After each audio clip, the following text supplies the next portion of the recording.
Deus bendito, Deus eterno, Deus santo, Deus único, nós te glorificamos, Senhor, porque conhecemos o teu santo nome, a tua palavra, a tua regra, e ó Deus, os teus feitos estão à nossa disposição, porquanto o Senhor nos amou e transcendentalmente amou de tal maneira que deu seu Filho, ó Deus. Por isso, nesta manhã, nós não te pedimos o ouro, não te pedimos a prata, ó Deus.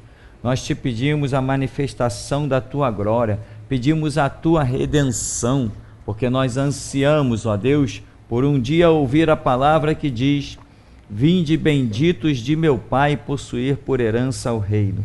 E nós sabemos que isto é uma realidade, Senhor. Por isso pedimos graça nesta manhã, entendimento, compreensão. Nós nesta manhã te pedimos aquilo, ó Deus, que será capaz de nos colocar no teu reino. Aquilo, ó Deus, que nos fará passar pelas portas da eternidade para desfrutarmos do que olhos não viram, nem ouvidos ouviram, nem jamais penetrou ao coração humano. Por isso nos concede a tua graça, misericórdia, pois nós ousamos declarar que sabemos em quem temos crido e estamos certos de que tu és poderoso.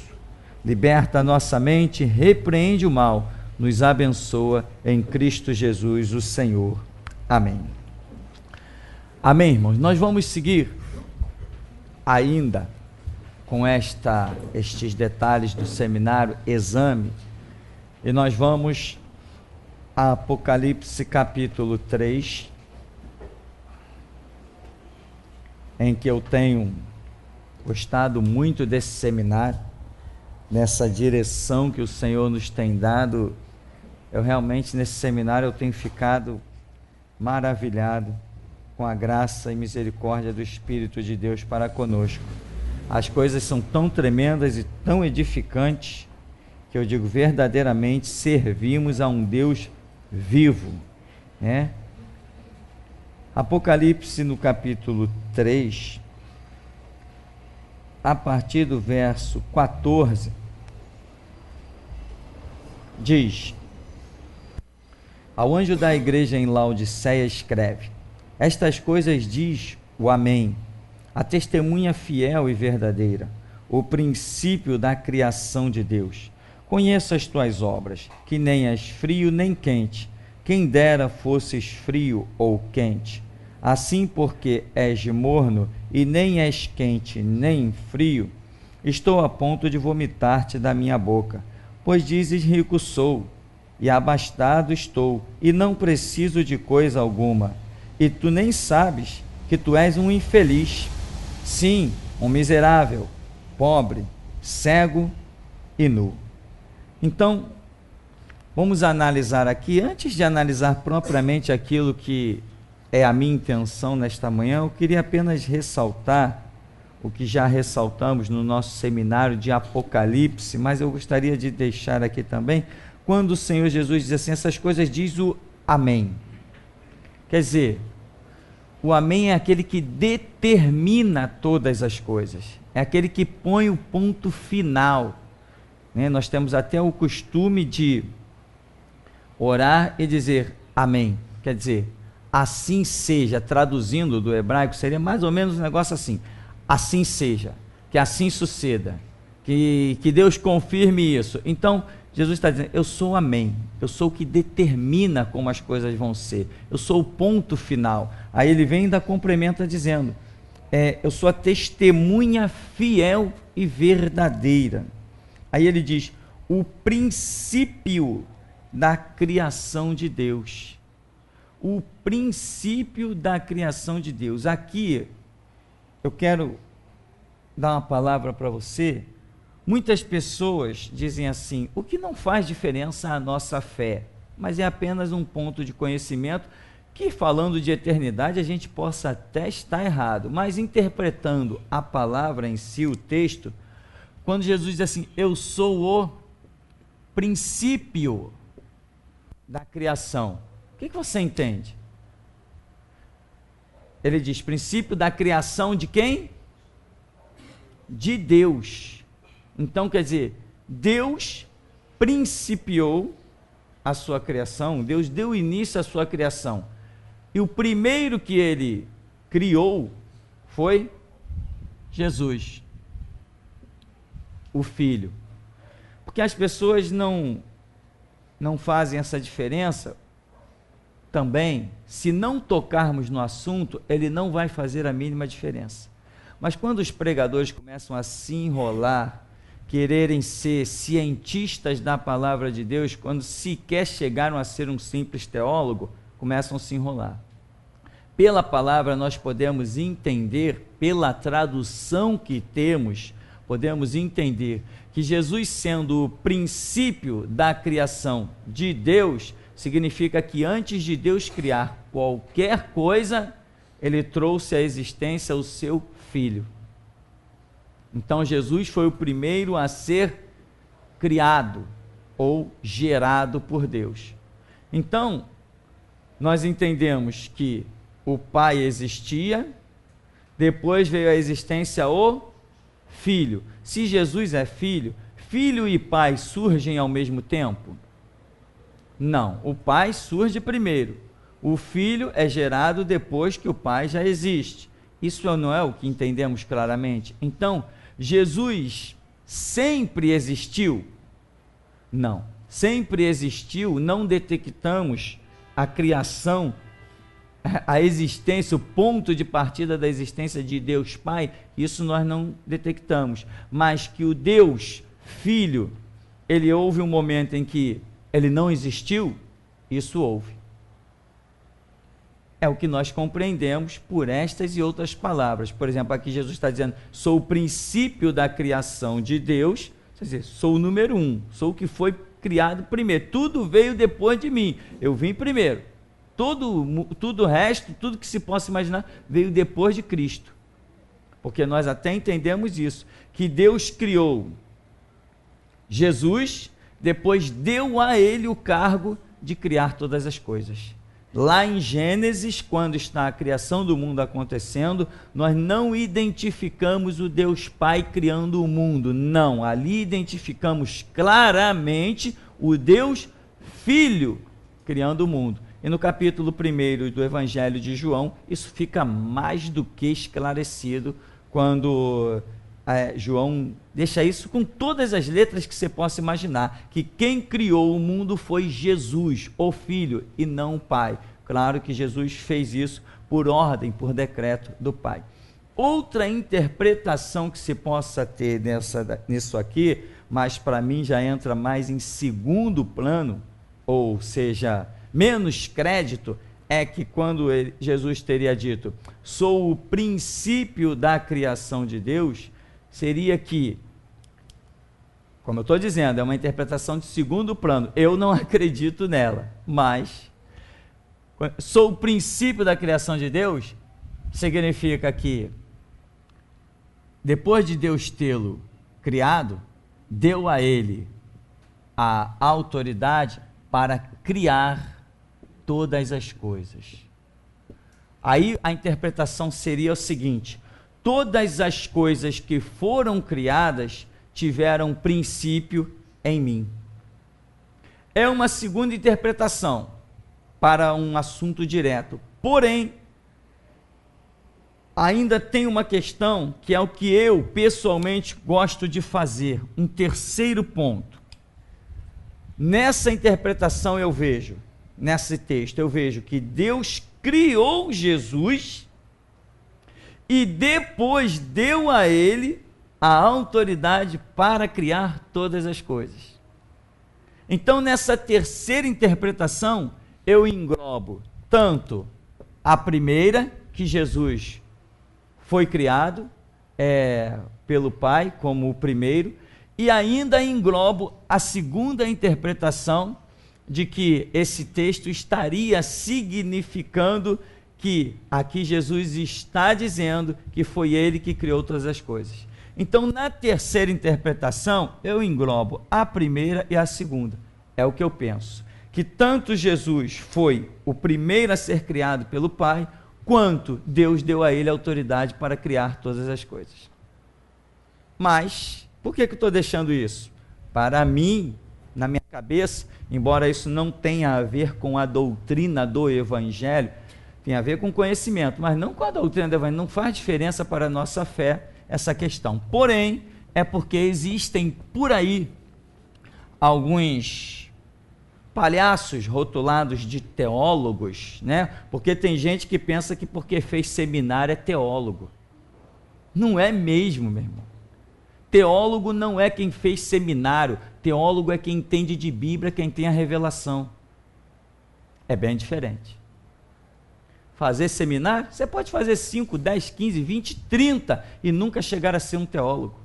Porque teólogo não é quem faz seminário, teólogo é quem recebe a revelação do Espírito Santo. Então, por aí, o que você vê hoje com a internet, então, você ouve cada besterol e tem gente fundamentando a sua vida nessas coisas que não fazem a mínima diferença. Faz diferença para você? Quem é que Deus criou primeiro? Que diferença faz? Faz diferença para você se foi Jesus quem criou o mundo ou se foi o Deus Pai que criou o mundo? Faz diferença para a gente? Não, não faz diferença. Para mim não faz diferença nenhuma. Então nós vamos seguir aqui. Quando ele diz, né, o texto que nós já conhecemos, conheça as tuas obras, tu não és frio, tu não és quente, quem dera fosse frio ou quente, porque és morno, eu vou vomitar-te da minha boca. Aí diz no verso 17, pois dizes, estou rico, abastado, não preciso de coisa alguma. Tu não sabes que tu és infeliz, sim, miserável, pobre, cego e nu. Com a visão de alguém rico, sem necessidade de absolutamente nada. A visão, vamos assim dizer, do homem. E qual é a visão de Deus? Tu és um desgraçado, um miserável, um pobre, um cego e um nu. Nós já sabemos que o nu aí representa a ausência da graça de Deus.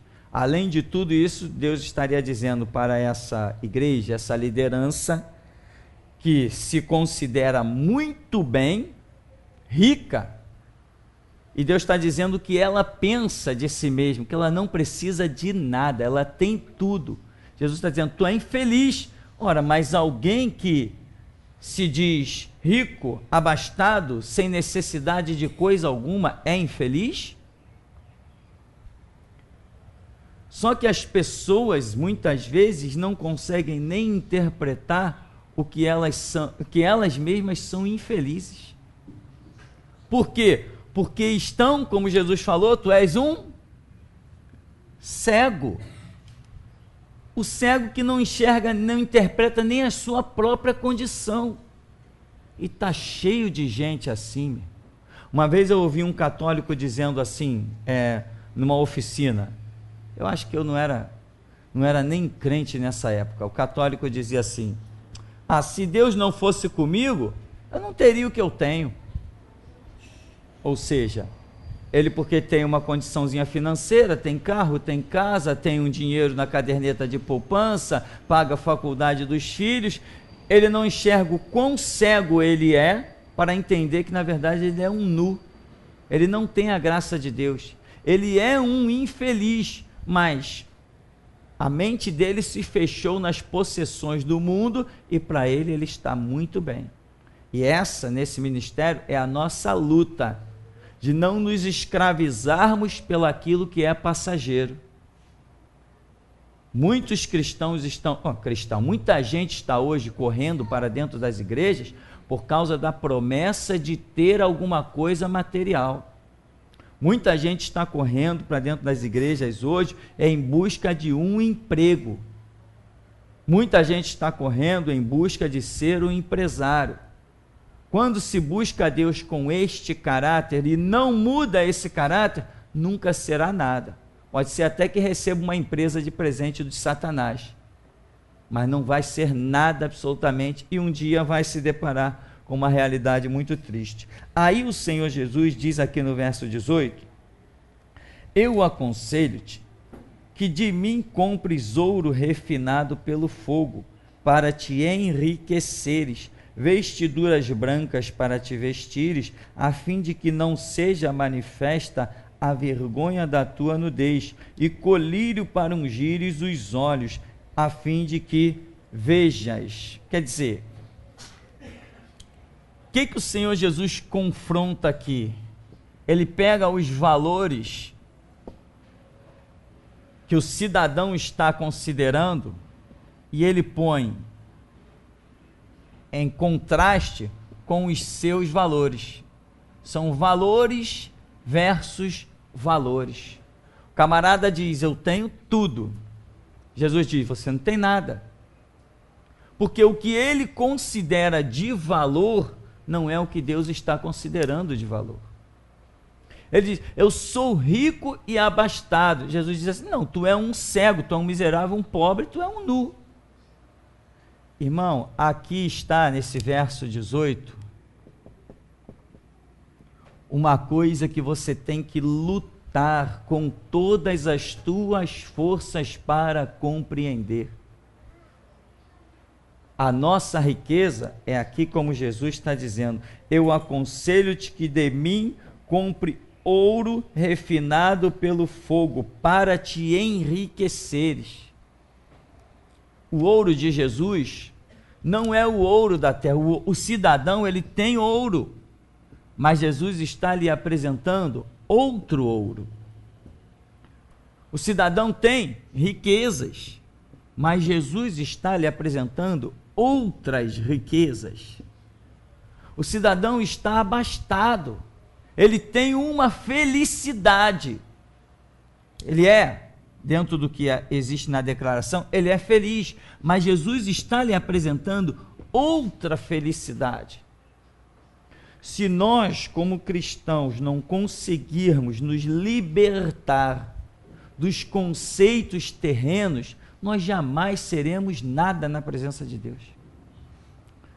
Nós precisamos nos libertar dessa visão de possessão da terra como quem está bem. Ou, se eu tenho os bens da terra, então Deus está comigo. Quer dizer, se eu perdi o emprego, então Deus não está mais comigo.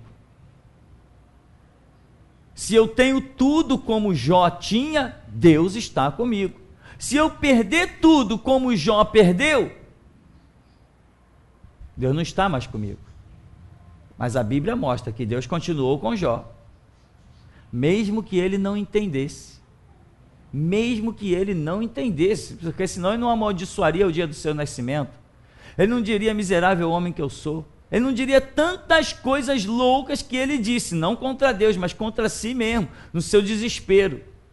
Então, meu irmão, este verso 18, você precisa tê-lo guardado com muito carinho, para entender os valores de Deus. Muitas pessoas, eu estava lembrando esses dias, que quando eu fui para a igreja, irmãos, eu fui em condições ruins, sem recurso nenhum, sem roupa direita para vestir, ia com roupas puídas para a igreja, aquela calça comprida já de 10 anos de uso, essas coisas assim.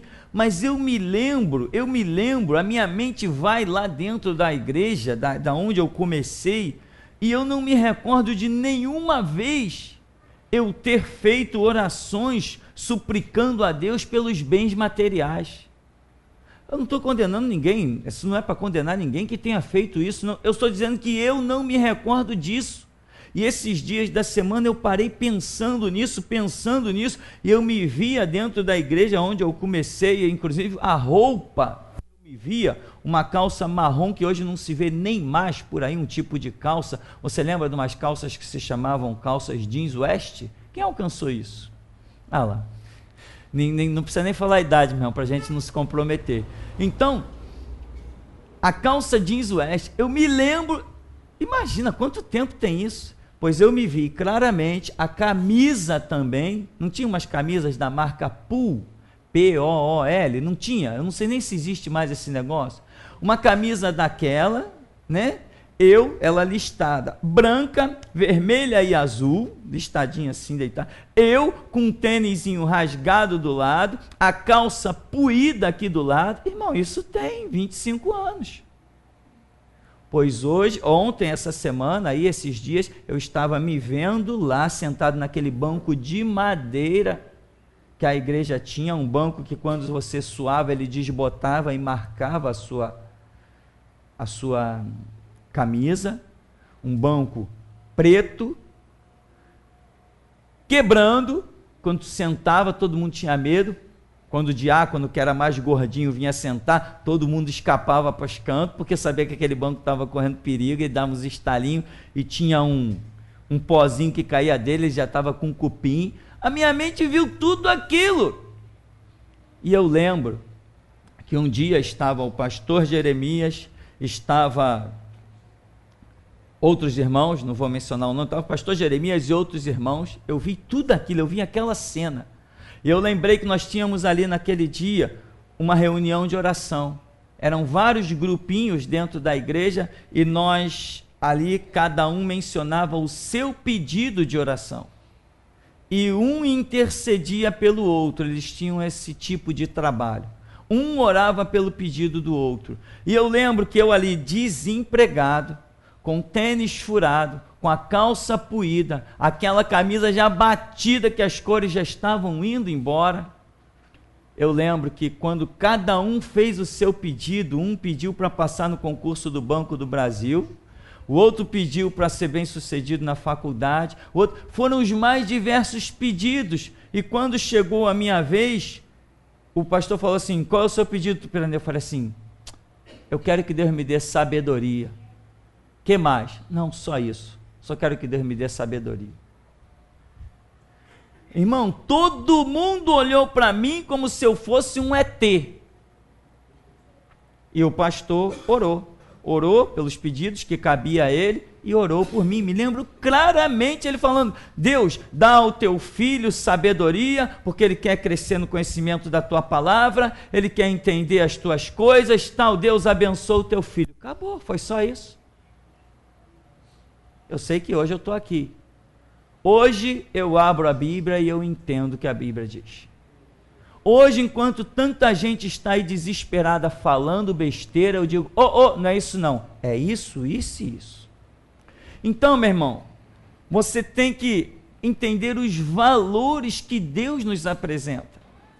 Tem muita gente em busca de posições na terra para se destacarem. Não, meu irmão, não esquece isso. Busque posições no reino. Se você comprar o ouro da terra, você terá posições na terra. Aonde você chegar, alguém vai dizer: entra, senta, toma um cafezinho, tá aí, esse aqui é meu amigo, vão tirar foto contigo, tal. Você comprou o ouro da terra, você tem posições na terra. Mas Jesus diz assim: compra ouro de mim. Aí você tem posições no reino. Você precisa entender isso. Não interessa se você está andando a pé, mas você tem uma posição no reino. E um dia, quando todas as coisas forem passadas, alguém vai dizer assim para você: vai lá no céu procurar, cadê aquele pobretão lá da terra? Ah lá, o cara é rico. Como que ele foi pobre lá na terra? É? Olha lá ele lá, pertinho do trono de Jesus.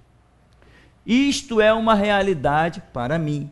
E nós precisamos examinar a Escritura para que isso seja uma realidade para todos nós. Então, toma cuidado com os valores. Enquanto alguém está se dizendo: eu sou rico, sou abastado, eu não preciso de nada, eu não tenho necessidade de nada, Jesus está olhando e está dizendo: eu estou vendo tudo isso, você é um miserável, um cego, um desgraçado, um nu.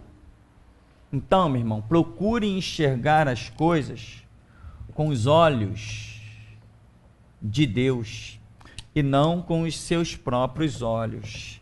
Isto é algo que nós temos que buscar. Tudo que precisamos na Escritura, na vida espiritual, nós precisamos buscar. As coisas não caem do céu, nós é que temos que arrancá-las de lá. O céu para nós é uma árvore que não deixa cair nenhuma fruta. Nós temos que ter disposição e arrancar essas frutas de lá. Então, pagando preço para entender essas coisas. Seguindo ainda, ele diz: aconselho-te tal que compres ouro refinado pelo fogo, para te enriqueceres, vestiduras brancas para te vestires, quer dizer, a santidade, a fim de que não seja manifesta a vergonha da tua nudez, e colírio para ungires os teus olhos. Jesus falou que ele é cego, está dizendo, tem um colírio para você, a fim de que vejas.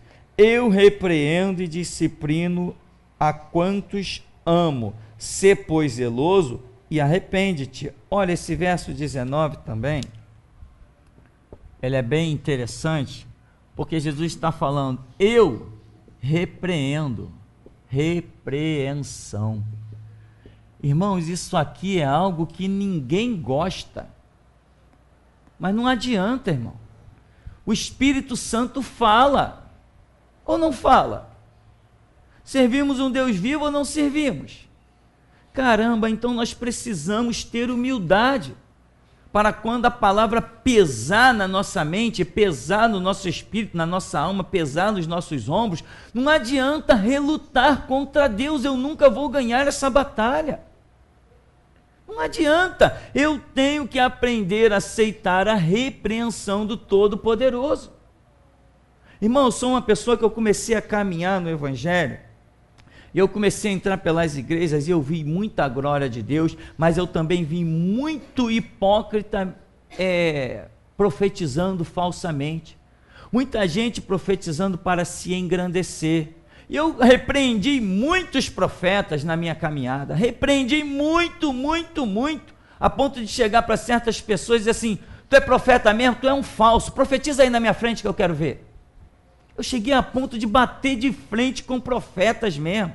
Uma vez eu cheguei num lugar, eu estava acostumado a chegar naquele lugar, de repente eu cheguei, o clima daquele lugar estava um horror. Eu falei, caramba, aconteceu alguma coisa, eu senti o peso no ar. Quando eu cheguei perto de alguém que tinha mais intimidade, comecei a conversar, falei, o que está acontecendo aqui dentro?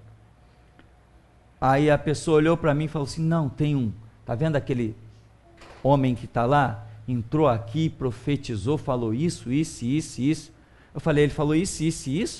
Falei, eu detectei pela palavra que o homem tinha profetizado algo contrário à Escritura. Ninguém detectou, todo mundo se calou. O homem falou absurdo, ficou todo mundo assustado. Eu me aproximei dele, meu irmão, eu rasguei o verbo. Falei, de onde que tu é profeta? Daí para baixo eu fui a fundo com ele. Tu é um falso, rapaz. Nem salvação tu não tem. Eu esculachei para você, eu esculachei com o camarada. E meu irmão, e até hoje, se vier um falso profeta na minha frente, a menos que Deus me diga, fica calado e deixa ele profetizar, senão ele vai ter que aguentar. Mas houve um dia, em que eu subi um monte para orar, e uma profeta, eu desci o monte, tinha um descampado, e tinha um lugar que a gente descia, ficava quieto, eu fiquei lá no meio do mato, sozinho. Daqui a pouco eu ouço, eu já contei isso aqui, eu ouvi um barulhinho no mato, quando eu olhei, veio uma senhora descendo lá no meio do mato atrás de mim. E ela desceu inclinado o mato, ela se inclinou, botou a mão no meu ombro. Olha, o Senhor Jesus está mandando te dizer para você ficar mais calado. Ele tem a obra na sua vida, para você calar sua boca, ficar mais calado. Irmão, acabou. Porque quando ela falou, o Espírito Santo mostrou que estava com ela, e não adiantava eu lutar. Então, o homem aqui, acostumado a repreender profeta, sabe por que eu repreendo profeta? Porque eu sei quando Deus está falando. E ali eu vi que Deus estava falando. Não adiantava eu querer argumento, ela falou, profeta, eu só me calei e ouvi. Até aqui me ajudou o Senhor. Agora, tem gente que não aceita a repreensão.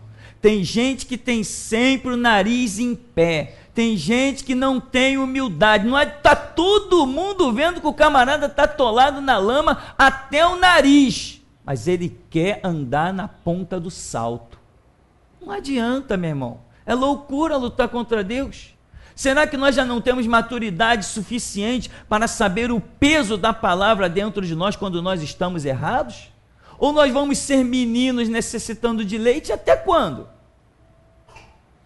Quem aceita a repreensão do Todo-Poderoso encontra o caminho da prosperidade. Mas quando você luta contra Deus, viu lá no deserto com Moisés? Moisés falava, não, Moisés, não, Deus também fala com a gente. Não, Moisés, nós também somos israelitas, e toma ali conversa, resultado, é lepra num, é outro morrendo pela picada das cobras, é a terra abrindo e tragando outros. Não adianta, nós precisamos aprender a receber a repreensão. E tem mais, o Senhor está dizendo, eu só repreendo e castigo quem eu amo. Mas quando você repreende o teu filho, não faça isso. Aí ele vai, faz de novo, você vê, eu já te falei para não fazer isso, da próxima você vai ver. Na terceira você não desce o braço? Desce o braço. Aí desce o braço a primeira vez, a segunda vez, a terceira vez, a quarta vez, não resolve, o que você faz? Largo de mão, você quer fazer isso? Então tchau. Não é assim que você faz? É assim que Deus também faz. Ele vem, te repreende, te castiga, te quebra tua perna, te joga dentro do aprisco, ele faz 1000 coisas. Você insiste, ele diz assim, estou te largando de mão. Então, meu irmão, aprenda a aceitar a repreensão do Todo-Poderoso. E tem mais, né? A minha esposa foi levar um estudo e uma palavra poderosa a uma pessoa uma vez, e essa pessoa diz assim, não, eu não admito isso, você me ensinar. Resultado, queda. Essa pessoa não poderá mais se levantar, infelizmente, porque ela negou algo preciosíssimo, poderoso. Por quê? Por causa da fonte que lhe foi apresentada, ou melhor, não vou nem dizer fonte, vou dizer o caminho. Pelo caminho aonde aquilo veio para a pessoa, ela diz, não admito que venha de você algo que venha me ensinar.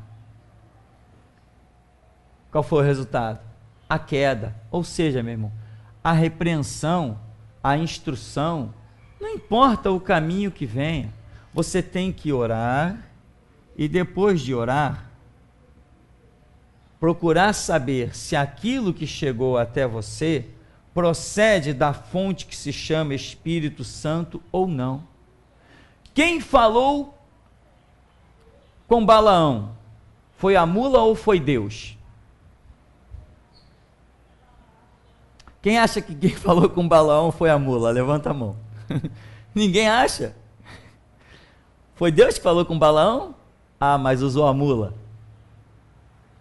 Então você tem que entender isso. Às vezes tem gente que diz assim, que é isso, aquele irmão tem, pobre coitado miserável, tem 6 meses de igreja, eu tenho 60 anos, o cara quer profetizar para mim, vai se enxergar. Já pensou se Balaão não deu ouvidos, não deu muito ouvido à mula não, né? Ele ia para a morte. Jesus falou assim, se essa mula não tivesse se desviado de mim, eu tinha te matado. Imagina, a vida de Balaão foi salvo por uma mula. Aceite, irmão, Deus pode usar um irmãozinho com 1 mês de igreja para livrar a tua vida que tem 30 anos de evangelho. Balaão era o tal, ele dizia assim, assim diz Balaão, filho de Peor, o homem que de olhos abertos vê o êxtase do Todo-Poderoso. Balaão era um profeta tremendo. Eu fico olhando ali a maneira como ele se apresenta para profetizar, eu digo, esse homem tinha bagagem diante de Deus, mas Deus não conseguiu nada além de uma mula para livrar Balaão. Então, por que caminho vem a palavra? Por que caminho vem um estudo? Por que caminho vem um sonho? Por que caminho vem uma revelação? Por que caminho vem uma repreensão?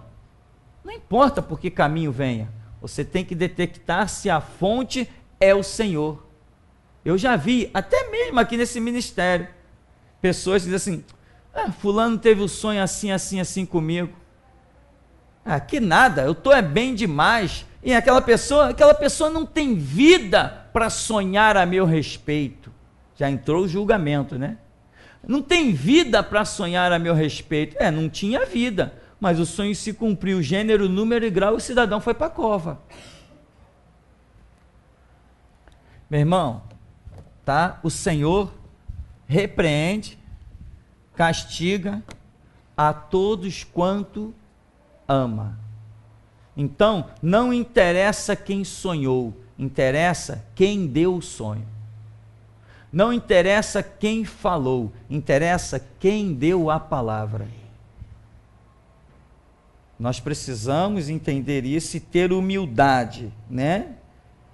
Se o Espírito Santo se move em você para rejeitar alguma coisa, você caminha com Deus, você sabe. Agora, não queira rejeitar nada pela sua própria postura ou aparência ou, né, o seu próprio eu, o seu próprio ego. Não, tenha humildade, porque certo é que o nosso Deus repreende, castiga a todos quanto ama. Por amor ele faz isso, mas acredito que hoje mesmo nós vamos ver que Deus não insiste para sempre com ninguém. Tudo tem um limite. Antes de seguirmos, quero saber se alguém tem alguma pergunta. Alguém tem uma observação, uma cooperação? Sim? Não? Não. Temos aqui. Pastor, esses crentes dessas igrejas caídas, se eles morrerem agora, eles serão salvos? Essa é uma boa pergunta e nós já temos tratado com esse assunto, né? O que acontece? O cidadão está lá, ele está confessando Jesus, né? Jesus falou: aquele que me confessar diante dos homens, eu o confessarei diante do meu Pai que está no céu. Nós vimos aquele ladrão lá da cruz que por um instante reconheceu: Senhor, lembra-te de mim quando entrares no teu reino. Jesus falou: hoje mesmo tu estarás comigo no paraíso. Se nós olhássemos o histórico da vida daquele homem, nós diríamos assim: não, isso aí já era. Isso aí não vai entrar no reino dos céus de jeito nenhum. Daí dessa cruz ele vai para a cova. Quem poderia imaginar que dali daquela cruz ele iria para o reino? Então, agora, o que acontece? O confessar a Cristo é revelar os seus planos, que é o plano do Evangelho, são as dispensações que Deus age. Esse confessar a Cristo não é tão simples quanto muita gente pensa. Então, o que nós vemos? Quando alguém está numa situação que confesse Cristo, ele é salvo. Nós já vimos, porém, que essas pessoas que não estão vivendo a dispensação da restauração, que é o último projeto de Deus para a igreja, isso nós sabemos, apostamos a vida, colocamos a mão no fogo, aceitamos desafio de anjos, de demônios, de quem quiser aparecer. Nós já sabemos que quem não faz parte da visão da restauração não será arrebatado. Isso nós sabemos. Agora, uma pessoa que vem confessando a Cristo, mesmo com uma visão deturpada, mas se ela tem a confissão e está disposta a reter aquela confissão de que Jesus Cristo é o Senhor, embora ela vá perder todos os galardões por não estar trabalhando dentro da visão correta, o serviço que ela está oferecendo, como aquele caso das duas mulheres, o serviço que ela está oferecendo não é um serviço aproveitável, ela pode ter a salvação, mas terá de galardão zero, totalmente zero. É o que hoje estão fazendo as assembleias, os batistas, os metodistas, os presbiterianos, tudo que é denominação que você imaginar por aí, todo o trabalho deles não está sendo aproveitado para nada, absolutamente nada. Tudo que eles estão fazendo é a visita no hospital, é o trabalho na praça, é pregando no presídio.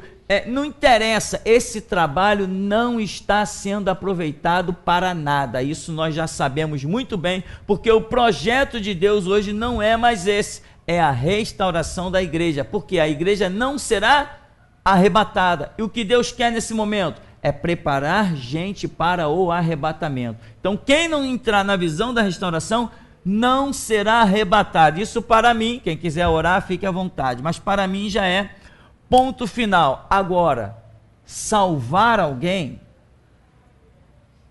é diferente de arrebatar alguém.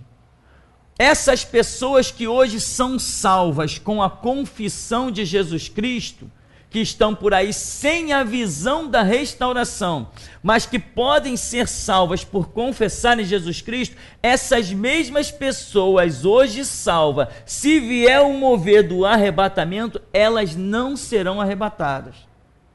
Então, a salvação implica confissão ao nome do Senhor Jesus segundo o Evangelho. Se alguém o está confessando segundo o Evangelho, nós podemos acreditar, este alguém será salvo. Como? Se morrer e for morrer, saiu dessa vida pela morte, é salvo. Mas se vier o arrebatamento, ele não será arrebatado e fica na terra como um perdido, precisando rever os seus valores para, quem sabe, aí pelo martírio, depois do arrebatamento, entrar na glória de Deus. Então existe esse detalhe que nós já explicamos muitas vezes. Salvação é uma postura. Arrebatamento é outra postura. E assim, cada coisa que Deus vai operar na nossa vida, nós precisamos estar em determinadas posturas. Essas posturas significam o enquadramento dentro da dispensação, ou seja, o cumprir o projeto de Deus para aquele momento determinado da igreja. Então, isto está inclusive muito melhor explicado aí em outros seminários que agora eu não me recordo. Temos mais perguntas? Tem? Uma pergunta da Raquel, lá de Valência, da Espanha. Pastor, queria saber uma coisa. Tem um pastor que está evangelizando uma feiticeira e trouxe os seus santos e suas coisas que utiliza e queimou na igreja. Isso traz maldição para a igreja, para os que congregam lá? Eu acho que esse pastor, ele quis assim se exibir um pouquinho, né? Fazer uma coisa totalmente desnecessária. Eu acho que lixo a gente joga no lixo, não traz para dentro da igreja. Imagina se eu vou trazer roupa, né? Se eu fosse trazer aqui, então, caramba, eu já teria feito isso aqui muitas vezes. Roupa de gente que tinha essa devoção com Satanás, boneco de escultura. Eu acho que as raras vezes que eu fui, porque depois eu passei a ordenar as pessoas, você crê? Você se converteu? Foi você que pôs lá? Você vai lá e tira. Porque as pessoas às vezes não têm nem o sentimento de pegar realmente naquilo e tirar. Não, deixa outro tirar, aí fica com aquilo. Eu não tirei. Então eu passei a exigir que as próprias pessoas tirassem. É seu? Foi você que pôs lá? Vai lá e tira, joga no lixo. Mas quando eu ia, antes de eu ter esse entendimento, quando eu ia, simplesmente eu pegava da casa da pessoa, descia a marreta e dizia onde está o lixo mais próximo. Eu não acredito que um negócio desse realmente venha trazer maldição para a igreja. Não tem o mínimo sentido que isso vá ter maldição para a igreja. O que causa maldição na igreja é a transgressão à palavra de Deus. Por exemplo, entrou política na igreja, isto trouxe maldição, né? Outras coisas que transgridem a palavra, a soberania absoluta de Deus, isto tudo causa maldição. Mas eu acho que se o cidadão tiver essa atitude, para mim estúpida, uma perda de tempo, queimou umas coisas ou quebrou umas coisas dentro da igreja, isso não vai causar maldição, mas simplesmente está detectado que o que ele está querendo fazer é usar alguma coisa para impressionar alguém. Ele não está tendo a palavra exata de como trabalhar, porque você não vai imaginar Jesus dizendo para alguém, pega essas coisas de Satanás, leva para dentro do meu templo e queima lá, quebra lá. Isso não vai acontecer. Esse tipo de atitude nós nunca vamos receber essa direção. Eu não creio em maldição por se tratar de que cultuamos um Deus tão grande que essas coisas não possam nos causar absolutamente nenhum mal. Porém, um pastor que faz isso, ele está perdendo um tempo precioso com besteira, mas o objetivo dele é impressionar o povo da igreja, ao passo que ele deveria estar impressionando sim, com a revelação da glória e da grandeza de um Deus vivo que nós servimos. Eu acho que ele só está perdendo tempo. Temos perguntas aqui? Não? Então vamos tomar um cafezinho, já já a gente volta.